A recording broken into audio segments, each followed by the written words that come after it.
Welcome to the Friday Transportation Seminar at Portland State University. Today we're pleased to have Dave Thompson to at least give me a lesson that I really need. Probably should have taken much earlier in my career, but I think will be very useful for a lot of us here as well on communicating strategy about to tell your story on thought-provoking, but yet technical, truthful way. So Dave is a manager for the public information section for ODOT. And with that, I will just give the floor to Dave. Thank you, Li-Ming. Hi, everybody. How many of you love to speak to the press? How many of you are afraid of speaking to the press? Just wouldn't go there because you might get misquoted, or they might, or they ask you questions you can't answer. Well, part of what we're going to do today, this slide basically says I didn't steal my graphics. We're going to talk to you about why you should be speaking to the press when you're the subject matter expert, and why you shouldn't be speaking to the press if you're not the subject matter expert. It's all about whether you're the expert in this particular topic or not. And when you're studying something, when you are doing your research in it, you are the subject matter expert. Now, why should you speak instead of me? And I'm the spokesperson type guy? Because you have the depth. Your spokesperson will help you, can train you, but we know this much about that many things, which means we're dangerous. The moment I step out of that teeny bit of knowledge, I fall deep into the quicksand. You can easily ask me a question about ODOT. I've been there 12 years. Ask me lots of questions, and I'll be able to give you a summary. And as soon as you go deep, I'll have to say, I don't know. I'll find somebody who can, which is one of the techniques I'm going to teach you today. Why talk to the media? Well, same reason we want to explain to anybody. Believe it or not, according to Pew Research, 55% of Americans turn to TV news to get their information on a daily basis. That should scare you. I was a TV news reporter for 20 years. Before that, I was a research scientist in computer science.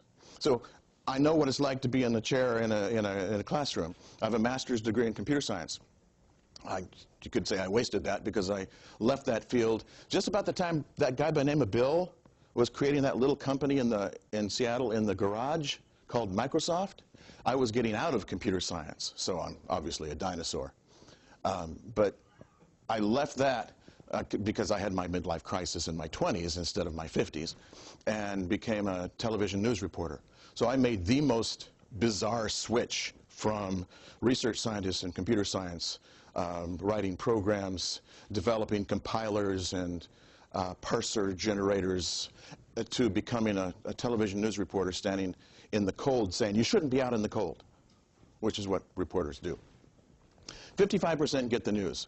And for a little bit more depth on that graphic, while 33% get their news from radio, look at what's changing with online. As of, this is the end, it's a 2012/13 research, so as of the end of 2012, 39% of people were, and it obviously adds to more than 100, 39% of the people were checking online. That's obviously more today. But that doesn't mean you shouldn't be talking to the media, and the techniques we use to talk to the media are the same techniques, more or less, that we use to talk to others. And why would you want to? Provide your expert perspective. If you don't fill in the blank, somebody else will. If you're the expert, wouldn't it be better coming from you? Especially if it's controversial, especially if it's something that people need to know. The subject matter expert is the one who should be speaking. You can certainly raise awareness about issues by speaking. Again, if you don't, somebody else will, and they'll put their spin on it.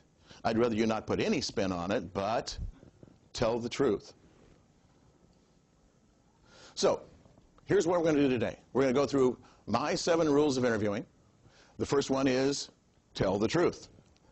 We'll also talk about what hat you wear, and we'll explain that. Then we're going to talk about the interview mechanics.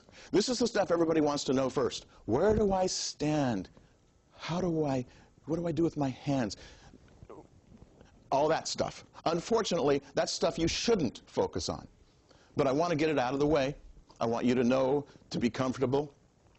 And then we can focus on the important stuff. your mindset, living in the moment, focusing. It sounds Zen-like, but you know what? It's you focusing your passion on your expertise. And then we're going to talk about metaphors. Now, the English majors who watch this, or are any English majors in the room? Because I will apologize now, because whether it's a metaphor, a simile, or an analogy, I'm sorry, I don't care. We will use that analogy process to create images in people's minds. We are drawing pictures in people's minds about what we're doing. What we're doing is technical, it's complex, it's hard to explain. So we'll draw you a picture. It's like this, only it's different. And I'll give you a bunch of examples when we get to that part. So let's start with David's 7 rules of interviewing. You don't have to write this down. I'll have a handout, and it's online. The PDF of the slides is online. I'm going to go through each of these. I'm just showing you the 7 so you can see where we're going. So let's start with tell the truth. That sounds so obvious. Oh my God, why would anybody lie? But when somebody asks you a tough question and it's embarrassing to answer it truthfully, well, we made a mistake. I don't really want to admit that. And am I letting down my agency if I admit that somebody inside made a mistake who doesn't really want to be embarrassed? The answer is, I've got to tell the truth. I don't have a choice. Credibility is personal. When you leave that job and go someplace else, and then you're asked to speak to the press or on some subject, people will say, isn't that the guy who lied when he was at... So your credibility is the only thing you have. That's why truth is so important. You break trust. People expect you to tell the truth. They don't. If you work for a government agency, they don't expect you to tell the truth. They know you're hiding something. But just in case we're not, my advice, always tell the truth, even when it hurts. The things I say the most as a spokesperson for the Oregon Department of Transportation is, I don't know, because I know how dangerous I can be if I go outside of my depth, and I'm sorry. Why would I say I'm sorry so much? Because we have such a big footprint. We're the gorilla. We're fixing your road. But fixing the road means you can't travel down the road, or we restrict lanes. How many of you have fought the traffic on I-5 when we're fixing the bridge just south of town? I mean, that traffic was going every which way for a while. We had to do that. We explained it, and I, any number of times, apologized for the inconvenience. That isn't to say we're guilty of something. It's acknowledging the fact that we are inconveniencing you. We're fixing your house while you live in it. That was a metaphor. Second one is, if you don't want it repeated, if you don't want it quoted, don't say it. It sounds simple. Engineers were met by an Oregonian reporter along I-5 at the Terwilliger Curves. The Terwilliger Curves were designed in the 1950s through a gulch, so they curve all over the place. They decided not to knock down the gulch walls which had houses and buildings on them, and so they followed the natural contours instead of moving people to make a straighter road. In the act, they lowered the speed limit to 50, or they kept it at 50 when everybody else could go to 55 or 60, because it wasn't safe. So was that a design error? It was a choice back in the 50s. Today it's seen as possible design error. So this reporter was asking, what made people do that? And the engineers answered the question this way. I don't know, but I think, my guess is, and they went on and gave this elaborate discussion, which was probably very informed. What's wrong with that? It's a guess. What are they doing guessing? They should have said, I don't know. We've lost the ability to answer that from the historical record because the historical record is on paper and we can't find it. That's the honest truth. We don't know what was going through the minds of the design engineers in 1950 other than they followed the contour of the gulch. Making up is a silly thing to do. If you don't want it quoted, communicate clearly. Active voice versus passive voice. The ball was hit by the boy is a passive voice sentence. waits till the end to tell you who acted. Active voice, the boy hit the ball.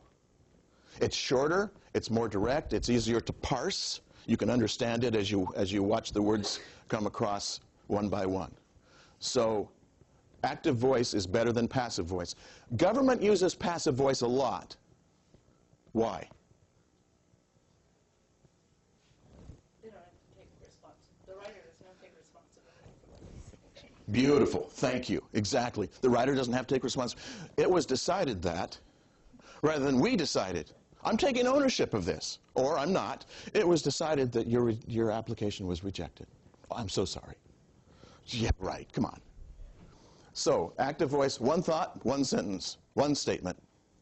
And plain language, we don't need to obfuscate, like I just did. I can't emphasize this next point enough. Talk about what you know and shut up about what you don't know. It's really hard to do. I was an engineer, I know, and I'm not trying to be nasty to engineers. But you've got degrees and certifications, and somebody asks you a question, and you don't want to look dumb. So my best guess is, but you might not say with that caveat, you just might answer it. No. Stick to your subject matter expertise. You gain more credibility when you say, I don't know. Here's what I do know. And then you have credibility when you say something. I don't know because that's not my subject matter expertise.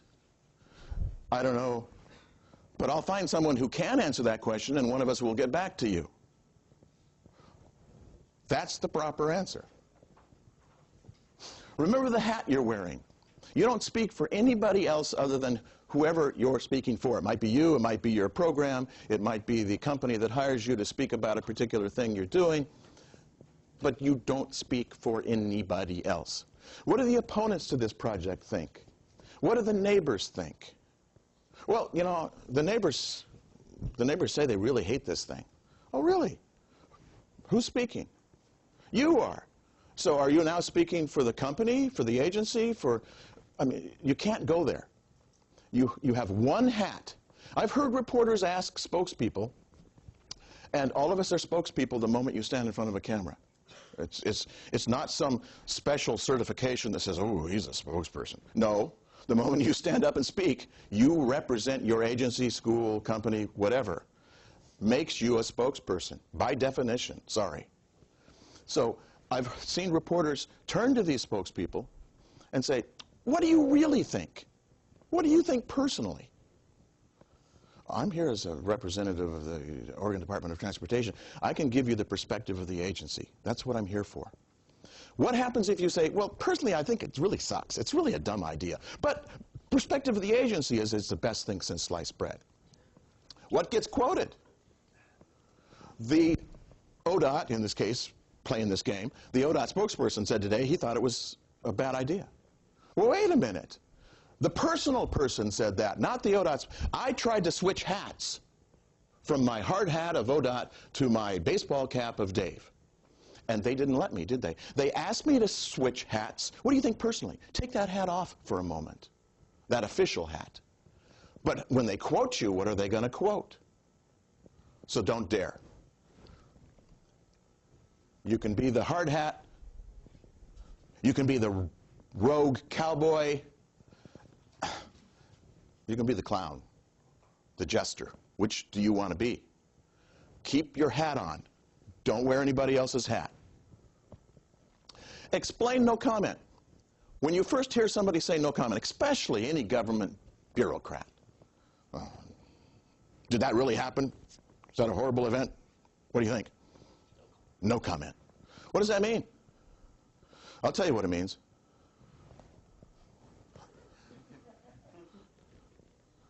Is that the impression you mean to leave when you say no comment? So the secret, there are things you can't comment about. At any government agency, when there's a personnel action, I can't talk about the personnel action. I'm not allowed to, because that person who may or may not have I can't even confirm there is a personnel action. If somebody's in trouble, I can't even acknowledge that they're in trouble. So when something happens and you hear that nobody was, hands were slapped and nobody lost their job, that may or may not be true. We just can't tell you. We're not allowed to, because that's part of the employee protection, their privacy. Right or wrong, legislature can change it, but that's the rule. So what do I say instead? I can't answer that yet, because when the investigation is over, I may be able to say something. But here's what I do know. Now, this is not meant to shift the story to something else, but you can answer part of the question. The part of the question you can answer often is, I can't answer that because we have a fair process that treats employees with some privacy protection. What I can tell you is the generic case, the policy under which we would correct someone's behavior and or fire them. If this sort of event is true, and if it really happened, then this would perhaps be a firing offense. But I can't say at this point, because of employee privacy, whether this person actually was fired or had a hand slapped or was given a raise. The entire point is you explain the process when you can't answer the question. Why can you not answer the question, and how is it a fair process? Which goes back to policy. So one of the things you learn as a spokesperson is to learn the policies. I have to go home at night and read these boring policies. But it protects me in being able to answer questions about what is the fair process that we use when somebody gets into trouble. That same sort of thing could happen to you. Typically, they wouldn't be asking you that as a subject matter expert on a particular problem, but this is one of the techniques you can use to say, if somebody came to you and asked, I'm here to talk about what OTREC is doing about bicyclists and this, but no, what about that crash on Barber where somebody was severely hurt? What pressure are you putting on ODOT to fix that? Well, I'm not really the right person to answer that question. I'd refer you to the people who head up the group sitting in the back of the room. We'll have them answer that question. It's that sort of, I can't answer that because I'm not the right person. I can help you find the right person, or here's the process that we follow in determining that. Be prepared is so obvious, like tell the truth. But you've got to plan ahead. I'm going to get a little bit into how you write the message you want to get across. But it boils down to that you are the subject matter expert on whatever you're speaking.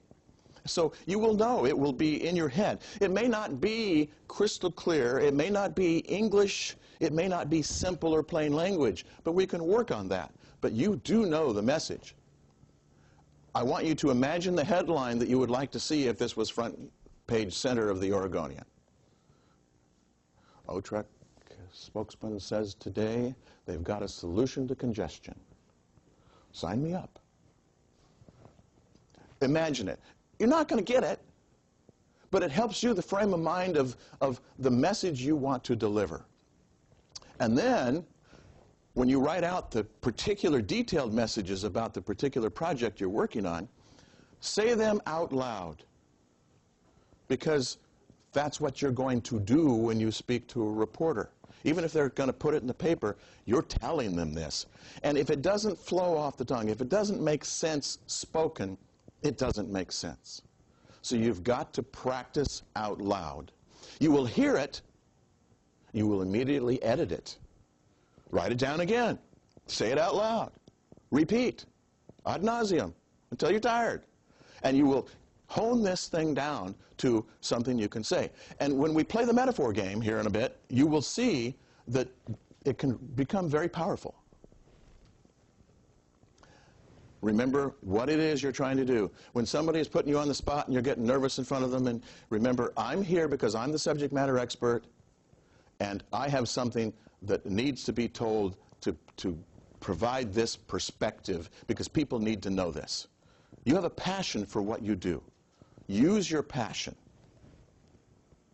So, today when we talk about interview rules, we're talking about one particular category of interviews. There are lots. I'm not going to talk about them all today because we don't have time. There are many different places you can hold the interview, many different kinds of interview, whether it's live on tape, or just plain taped. And of course, are you walking, talking? Are you acting like you're helping cook something in the morning show on Channel 12? Or are you just standing there? Well, today, we're going to do this sort of interview. I shouldn't have pointed. I apologize. The middle picture, which shows one reporter, one person being interviewed, one camera person. That's the interview we're looking at. Now, that works for radio or newspaper because it's one person, it's talking to one other person, standing, not sitting. Do not sit down for your interview because you lose the ability to breathe. We'll get there.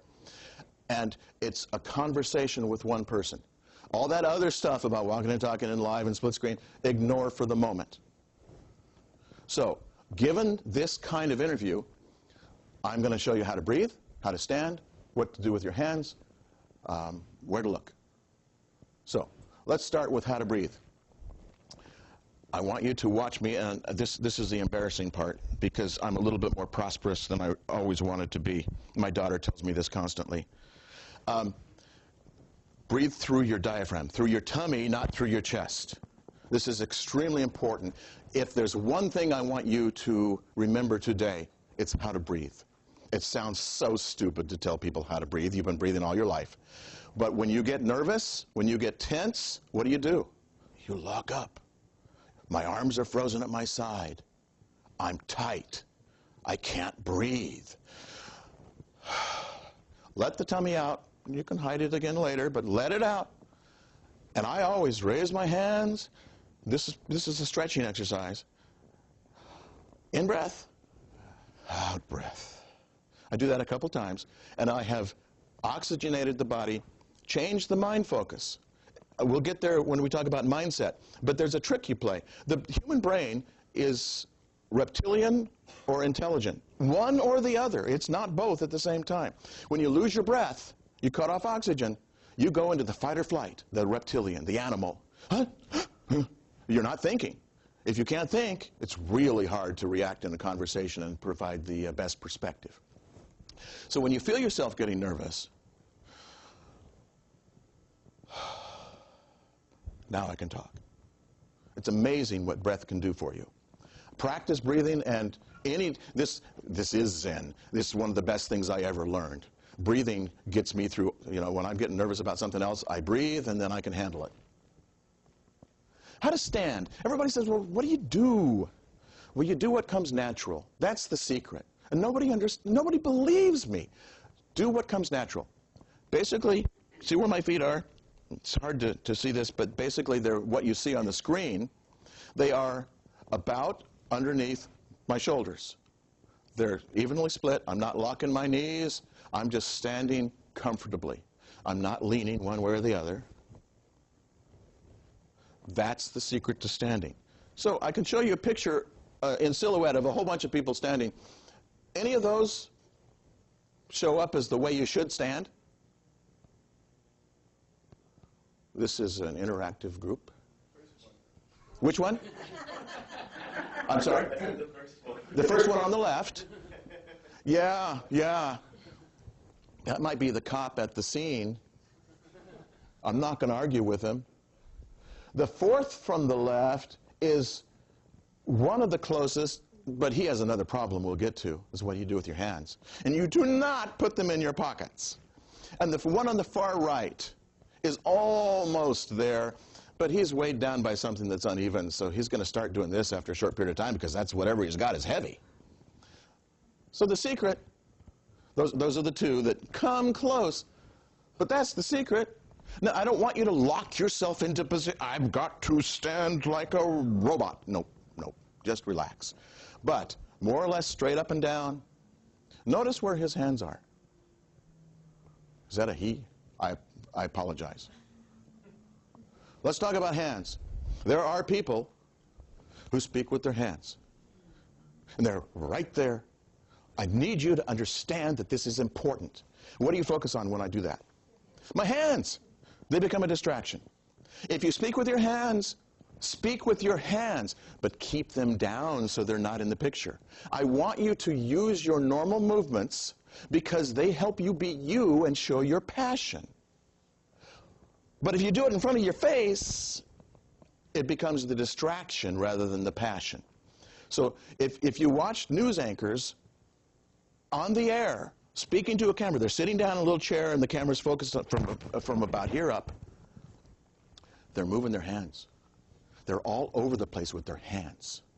It's the most amazing thing because you don't see it, because they know to keep them out of the picture so they don't become a distraction. But they're using their hands because they're trying to emphasize, and that's how they normally speak. I think news anchors use their hands more than most people. You just never see it because they're smart enough not to show it. So whatever you normally do with your hands is what you do with your hands. It sounds so obvious, as long as it's not a distraction.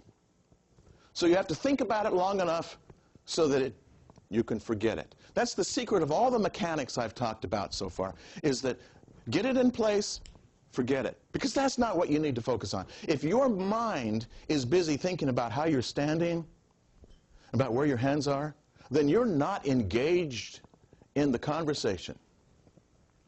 Let's talk about how to dress. Well, the bottom line is, it depends. The secret is, use your common sense. I have found, though, that common sense isn't commonsensical. My common sense is not yours. It's amazing to me. I thought we all had the same common sense, but no. Situation appropriate. What am I going to wear? Did I already give it away by putting it on the slide? What am I going to wear when I'm standing in a construction zone along the highway? Thank you. What was the clue? A hard hat. I'm going to wear a safety vest. Depending upon the situation, I'm wearing hard shoes and safety glasses. Do I like that outfit? No. Do I look good in that outfit? Of course not. Who does? But it's the uniform. It's also a safety requirement.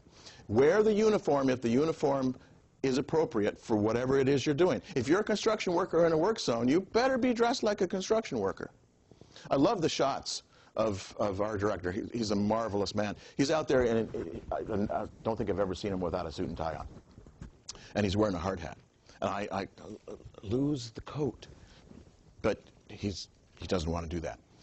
But wear the uniform. If you can't wear the uniform, or if it's inappropriate, you have to decide, then business dress.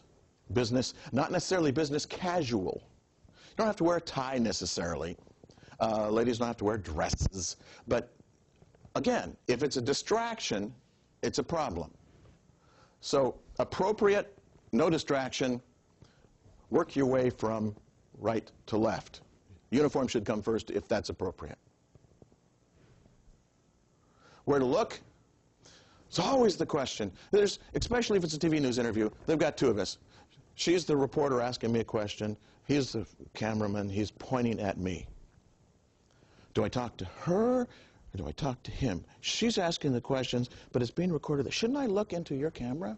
No, unless the camera is asking the questions. Talk to the person. Again, this is a human thing.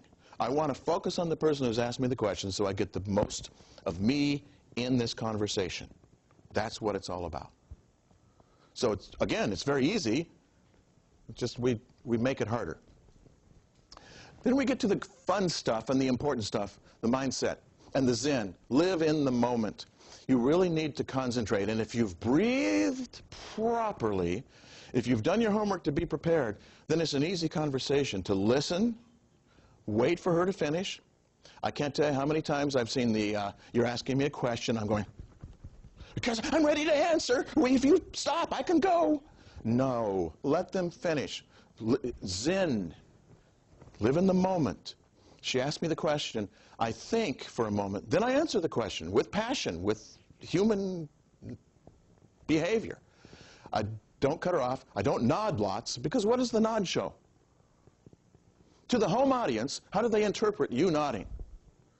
I'm agreeing with whatever that person is saying. Are you?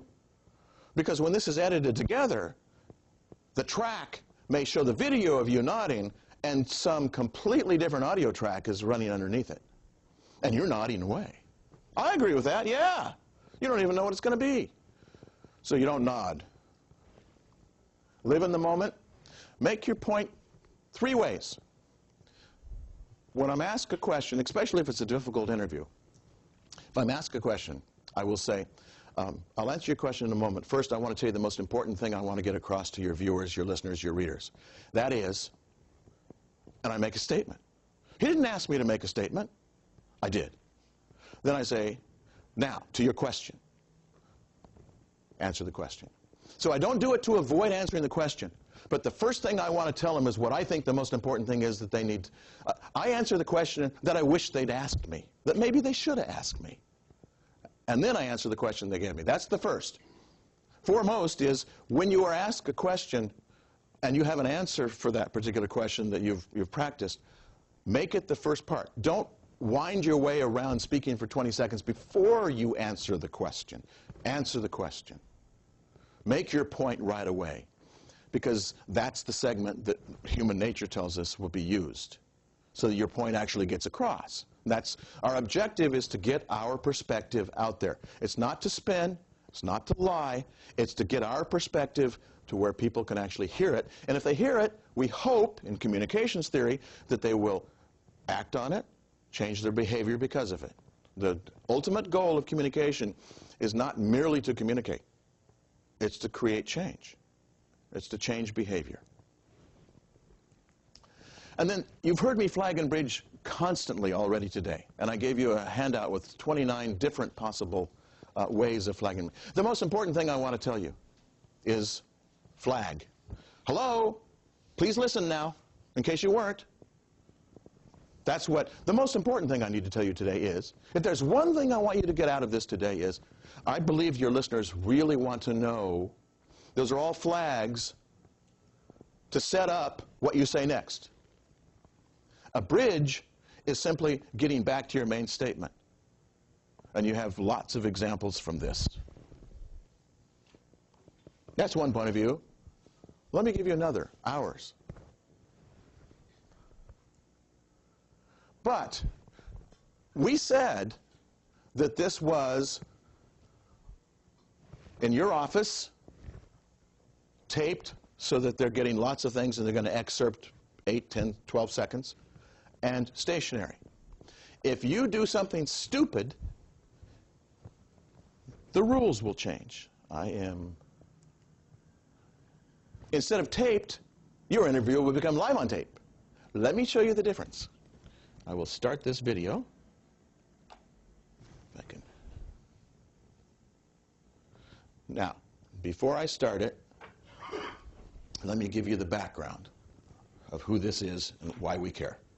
Back in 2010, Arizona Republican congressional candidate Jess Kelly, the man on your far right, accepted an endorsement from a controversial anti-illegal immigration group known as Americans for Legal Immigration PAC. That was in 2010 when he ran against Congresswoman Gabby Giffords. He lost.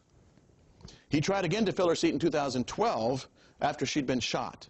Remember, she was the Congresswoman who was shot. Wouldn't you know it, that previous endorsement came back to haunt him. This interview documents Kelly's attempts to distance himself from something that was 2 years old that hasn't even happened in this cycle. Remember, that endorsement was in 2010. This is 2012. It's a different campaign. Is it fair? It was brought up again. This is how he attempted to deflect the issue.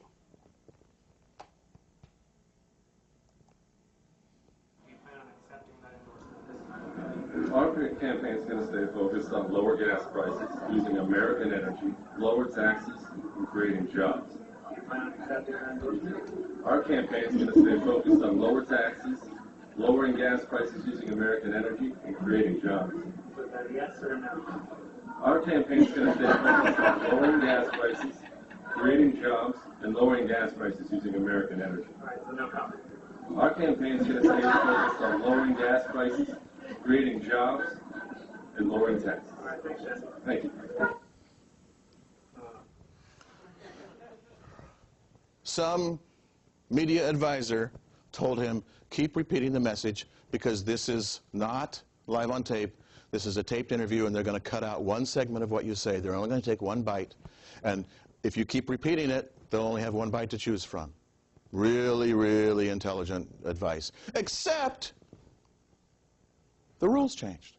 As soon as this young reporter got back to the newsroom and showed this to the news director, they all went, to be completely transparent with our viewers, we can't accept just this being used by this game. So they played the entire interview. What you saw aired. That's how I have it. It aired. The whole thing. How did people react? I'm sure they, with no disrespect to the poor candidate, they thought he was an idiot.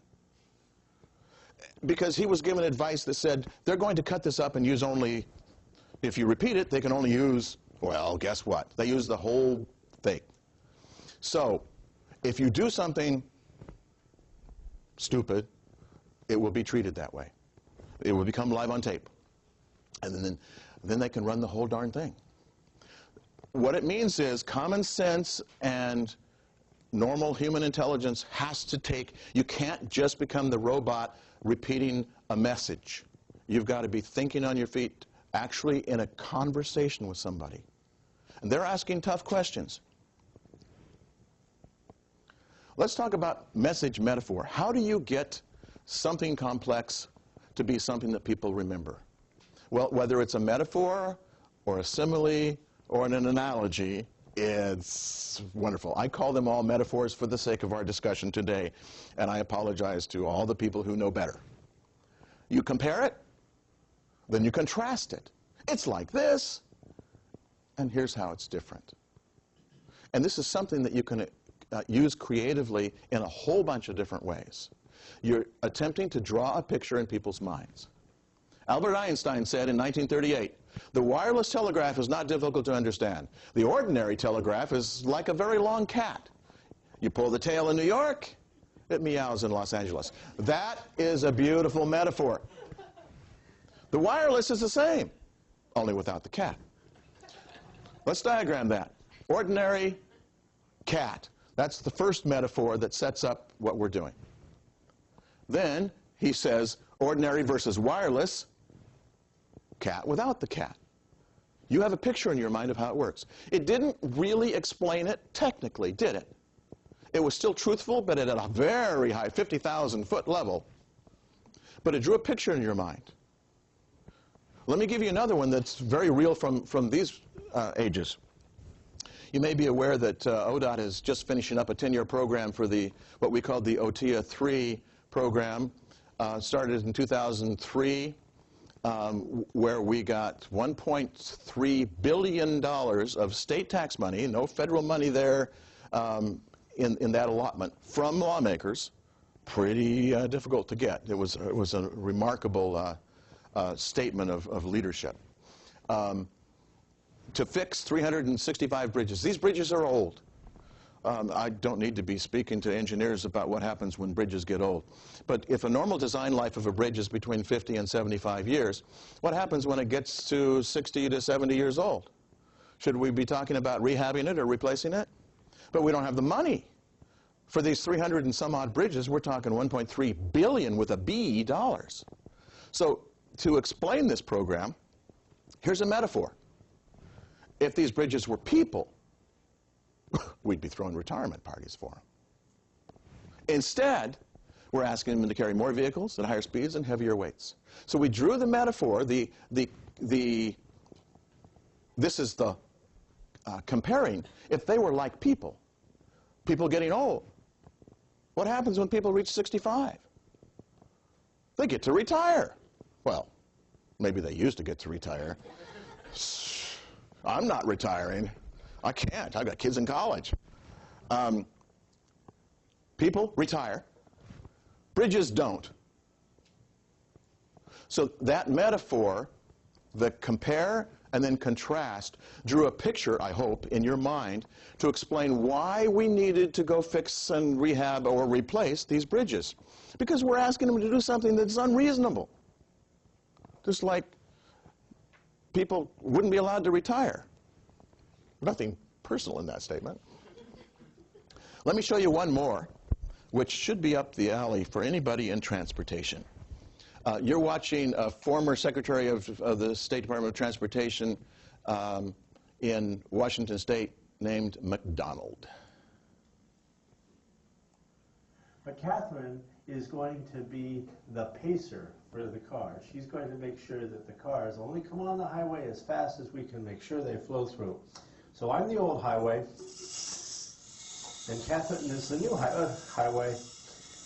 And amazingly enough, by the time we're all still stuck on the old highway, we'll do it again, Catherine. Everybody can get it. We can put twice as many people home in time. What did that show you? Yes! I love ramp meters. Do you know how much trouble I get from reporters about ramp meters in Portland? Pete, the morning anchor on Channel 12, beats me up personally on the air.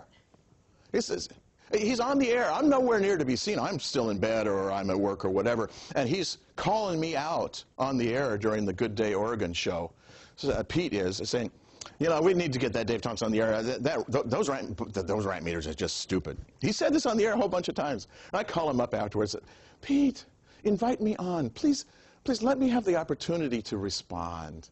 And he's a good man. But he's just making a personal statement that you can do in a morning show atmosphere where he's saying that ramp meter inconvenienced me today. And it's all about us, isn't it? It's always with him. We all know with him, right? What's in it for me? That's the most important question we all have to answer. With him. When you're trying to sell somebody something else or explain something to somebody else, explain how it matters to them. But the with him for him was it was inconvenient to stop at a stupid ramp meter. He didn't think he needed to. Road looks clear. Well, of course, the ramp meter is metering to get you on because it's looking far ahead. So you can actually save time. But when you sit at the stupid light at the ramp meter, you feel the wasted time. You don't see the benefit when you're on the highway traveling at speed.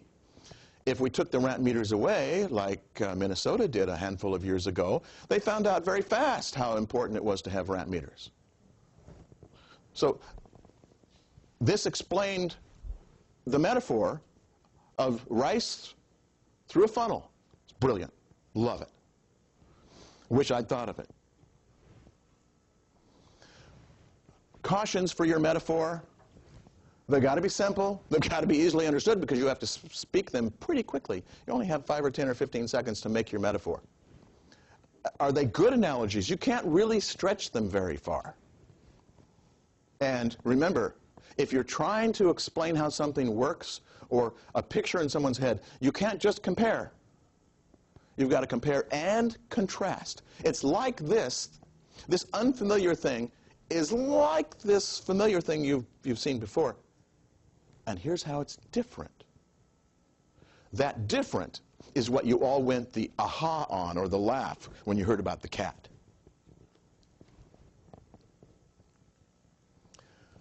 Our objective is to change people's expectations of government, of business, to believe that we can actually tell the truth, to rebuild trust, to say something that's important for people to hear without them immediately jumping to the conclusion that you're somehow trying to use them, abuse them, or lie to them. My objective as a spokesperson for state government is not to defend my agency. I have no business defending ODOT. It's not my job. If ODOT needs defending, we're already in trouble, and I should be apologizing instead. So I'm not defending. I'm providing perspective. Sometimes, personally, I may or may not agree with that perspective, but I keep my hat on because I'm providing the perspective of people who know a heck of a lot more about this stuff than I do. Ramp meters, at first, I'm going to go out and kind of convince people this is a good idea, but the engineers had to convince me. I don't understand. I sit there for 2 minutes. How do I make that 2 minutes up? They said, oh, you make up a lot more than 2 minutes. And you didn't sit there for 2 minutes. You sat there for 20 seconds. Oh, okay. You learn. But it's all about rebuilding trust. When it's broken,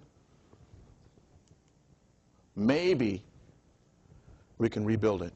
And it starts with credible people passionately telling their story truthfully in an imaginative way that gets across your points so that people walk away not knowing all the details. They're not going to dive into the weeds with you, but they're going to understand the gist of what you're trying to say. Technically truthful.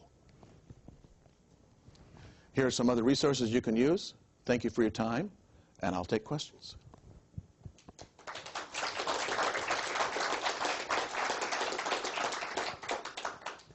Yes? I have two of them. You gave us a lot of information about how to handle an interview if we're called in to do a taped interview. Do you have any small suggestions for how we might prepare ourselves for the days when we're out on the scene, that something happens, and someone just pulls us to the side and wants to ask questions? And the other question is, what is APR? Okay. The first question was, what happens if I don't have time to prepare? And you tell the reporter or the person, I need time to prepare. I want to make sure I get all the information correctly. And you go off for a few moments and try to write something down so that you can breathe and make a decent statement. It's easier said than done. APR, after my name, comma, APR, is an accreditation in public relations. It's an industry certification that says I went to some extra trouble. Lots of people in public relations walk into this business with no background. I was one of them.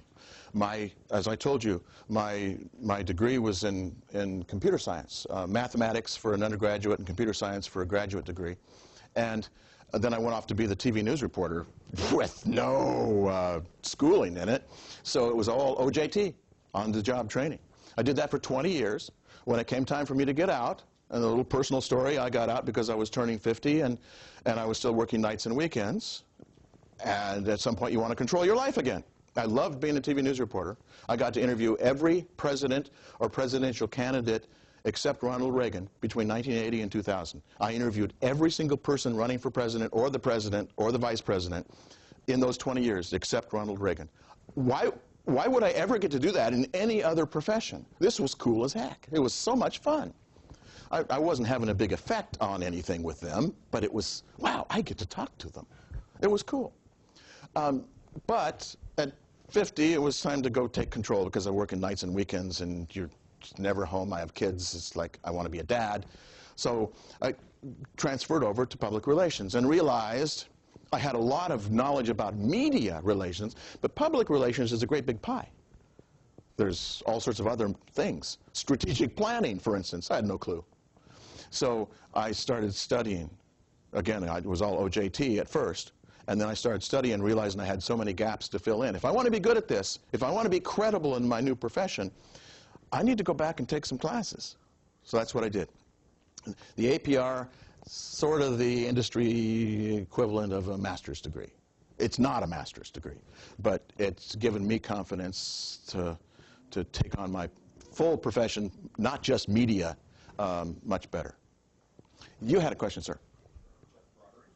And my question is, if you're in a car wreck, you're not supposed to admit guilt or liability until the investigation is complete. As a spokesperson, how do you convey a message without admitting agency liability or organizational liability? Excellent question. How do I talk about a situation where we might be liable in a human way, but not sell the farm, so to speak? The first thing, there are two courts. There's the court where this is going to be a lawsuit, and then there's the court of public opinion. I want to tell as much truth as possible in the court of public opinion, especially to let people know that we're trying to do something about this. So I can be very human. If it's some sort of crash that might be ODOT's fault, first thing I want to say is, and it's not just saying it for the sake of saying it, it's true, that we're horrified by yet another death. Even one more is too many. And I say that a lot. I've been to a lot of car crashes, and every one of them affects me. So we can say, this is a horrible thing. Until an independent agency, Oregon State Police or Portland Police, until a law enforcement agency finishes its investigation, we don't know if the road caused this crash or if there was a human element. We don't know. So we can't guess at that point. But I can tell you, if it is the road, we're going to try to do something about it. So you express empathy. It can't be fake. If you're just going to get up there and be a robot, don't get up there. But express empathy, and then say what you can do. And notice I explained what I couldn't do and why. I can't comment on whether it's the road or not because I'm not the investigative authority. So an independent agent, not ODOT, so it won't be swept under any rug. An independent law enforcement agency is going to decide what happened. And we're going to read and listen and follow. Now, it doesn't always mean we can fix every intersection where there's a crash. You look at the number of intersections where there's crashes. Oh, my God. There's thousands of them. You don't have the money. So then the question becomes, how many more people have to die at this intersection before you do something about it? And it's like, that's a nasty question. Yes, all the way in the back. So my question was, if you're talking on behalf of an agency or organization to the public versus an interview with the media, say like in a public event or but still representing the agency, would you change any of your advice, or would it be the same? I would ask you to do a little bit more presentation training, because then when you're speaking to one reporter, they more or less know the ground rules, although they can choose to ignore them. And it's one person. When you're in a room full of people, other people play off. So the moment you're seen as a bureaucrat or not answering the question, 6 other people will jump up. And then all of a sudden, you're the Christian in the den of lions. And then human nature makes you more defensive. So a little bit of presentation training helps you realize how to essentially facilitate the discussion. I do want to hear your opinion. Quite honestly, that's one of the largest, most difficult barriers to get over.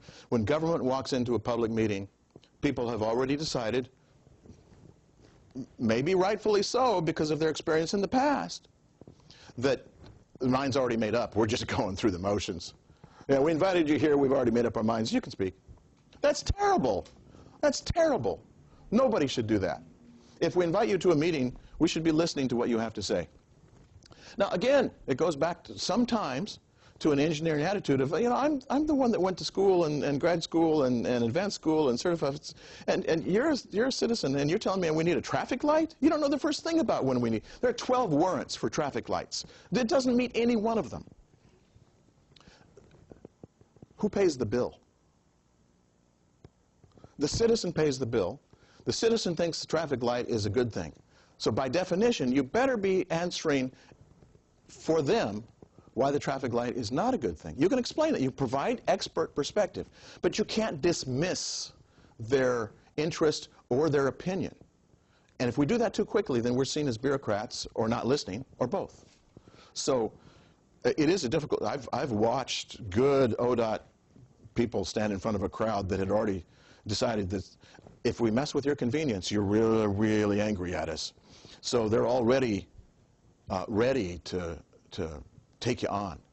And if you do anything that's defensive, anything that says, I'm not willing to listen, I'm not willing to slow down and make sure I understand and see if we can make changes in the project, then pretty much by definition for that meeting, you're toast.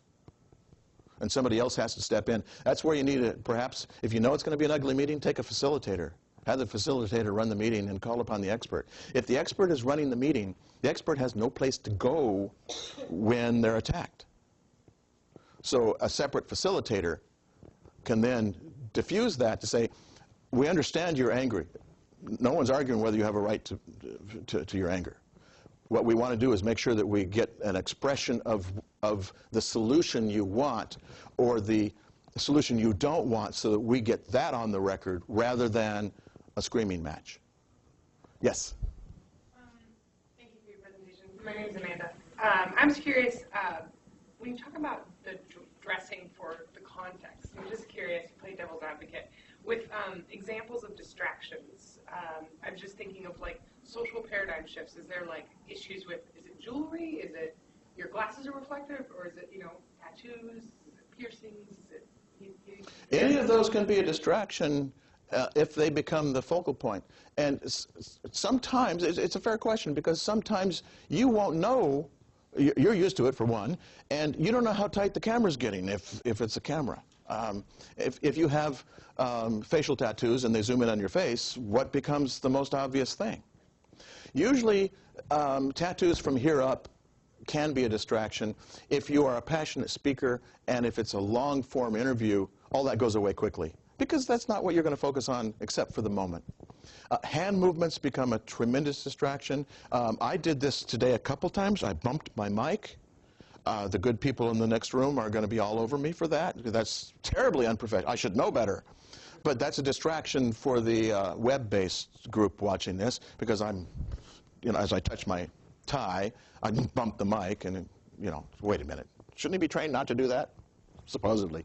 The biggest problem in terms of dress and accoutrements for women are scarves, because they wisp against a microphone, or they're just in the way of a microphone. You can't hook a microphone to them. So sometimes you have to dress to the microphone. And the reason you'd have to do that is if you're mainly in a studio, because most reporters will hold a stick mic up, so you don't have to worry about miking up.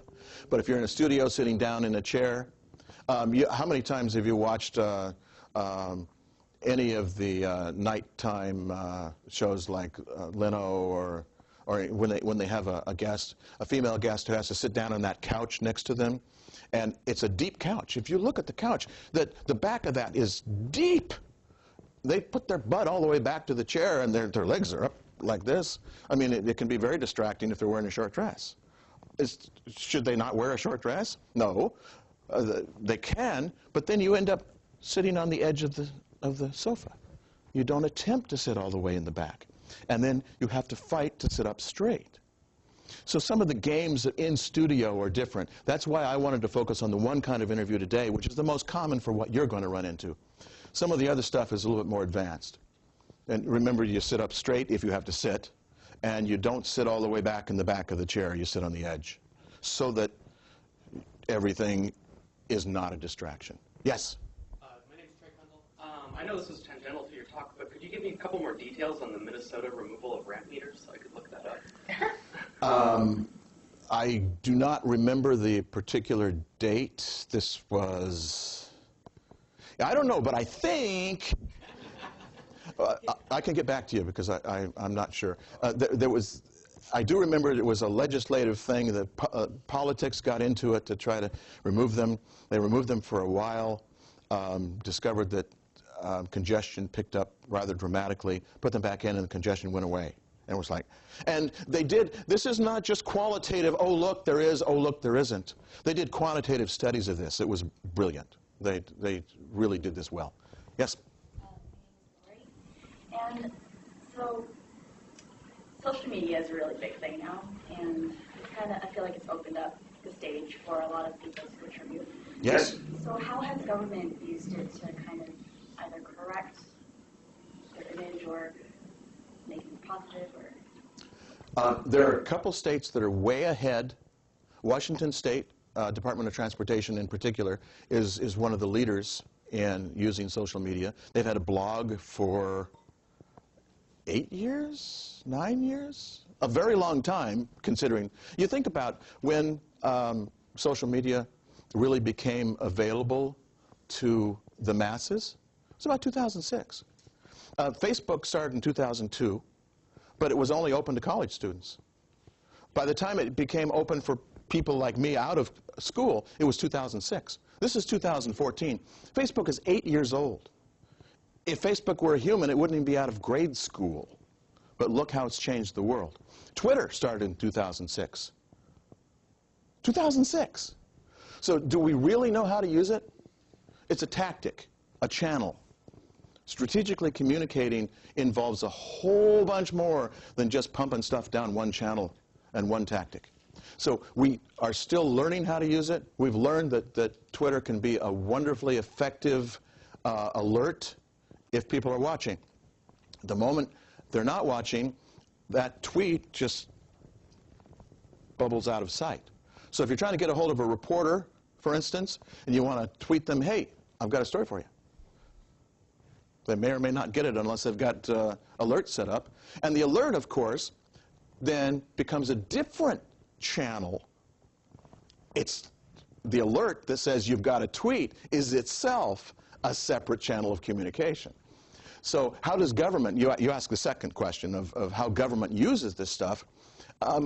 We're getting our butts out of the chair and figuring it out. And we're a little slower because, quite honestly, there's a huge amount of momentum in any huge bureaucracy. We being ODOT, does online open houses. We had a blog for our Willamette River Bridge replacement down in the Eugene area that was very controversial at first. We put everything transparently online in a blog where people could comment, and most of the comments went away. It was amazing. I was scared to death that we're going to get flamed constantly with people just ripping us. They didn't. It was a learning experience. I was convinced. If you'd asked me, you could have bet me money and made a lot of money on me. We didn't get beat up. Instead, we got thoughtful dialogue, questions. We made a huge amount of effort to answer in a reasonable time frame. ODOT, state employees are not allowed to get overtime, pretty much, except in winter storms.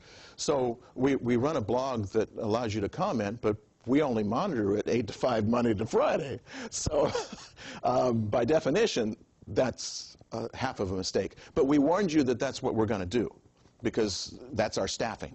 The staffing is a reality, and that makes it very difficult.